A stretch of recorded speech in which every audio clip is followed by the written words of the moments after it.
জানিছোঁ ইনফোজব Assam চেনেলটোলৈ SSC MTS আৰু হাৱালদাৰৰ post কিছুমান ওলাইছে য'ত 9583টা ভেকেঞ্চি ওলাইছে অৰ্থাৎ পদ খালী হৈছে।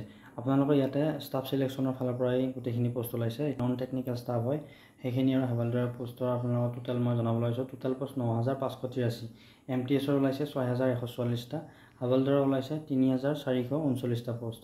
আৰু ইয়াতে দৰমহাখিনি আপোনালোকৰ 18000ৰ পৰা 56900 টকালৈকে থাকিব। Level 1 as per 7 CPC pay matrix, এইটো আপোনালোকৰ এইমতে আপোনালোকৰ দৰমহাখিনি থাকিব। এতিয়া এলিজিবিলিটি ক্ৰাইটেৰিয়া ফালৰ পৰা আপোনালোকে নেশ্যনেলিটি ইণ্ডিয়ান চিটিজেনশ্বিপ হ'ব লাগিব, সেইখিনি নাম আছে। আৰু আপোনালোকৰ এজ লিমিটটো MTSৰ কাৰণে 18ৰ পৰা 25 বছৰ হ'ব লাগিব।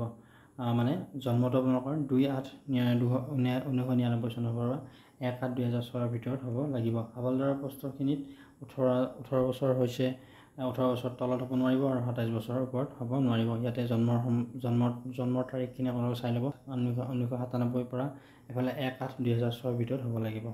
Age relaxation of ST SC কাৰণে 5 বছৰ, OBC কাৰণে 3 বছৰ, PWBD কাৰণে আনৰিজাৰ্ভ 10 বছৰ, PWD OBC কাৰণে 13 বছৰ আৰু PWD ST SC কাৰণে 15 বছৰলৈকে দিয়া আছে। এক্স ছাৰ্ভিচমেন ECM ESM যদি হয় তেনেহ'লে 3 ইয়াৰ্ছ আপোনালোক 3 বছৰ আপোনালোকে পাব।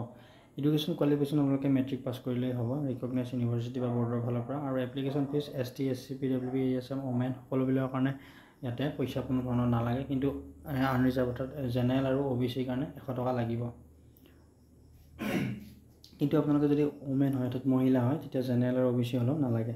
আৰু পে'মেণ্টৰ ফালৰ পৰা আপোনালোকে ভীম UPI net banking Visa Master card Maestro RuPay credit debit গোটেইখিনিয়ে পাৰিব। আৰু কেছ কৰিব পাৰিব যদি আপোনালোকে SBI ব্ৰাঞ্চত যায় আপোনালোকে চালান জেনেৰেট কৰে তেতিয়াহ'লে হৈ যাব।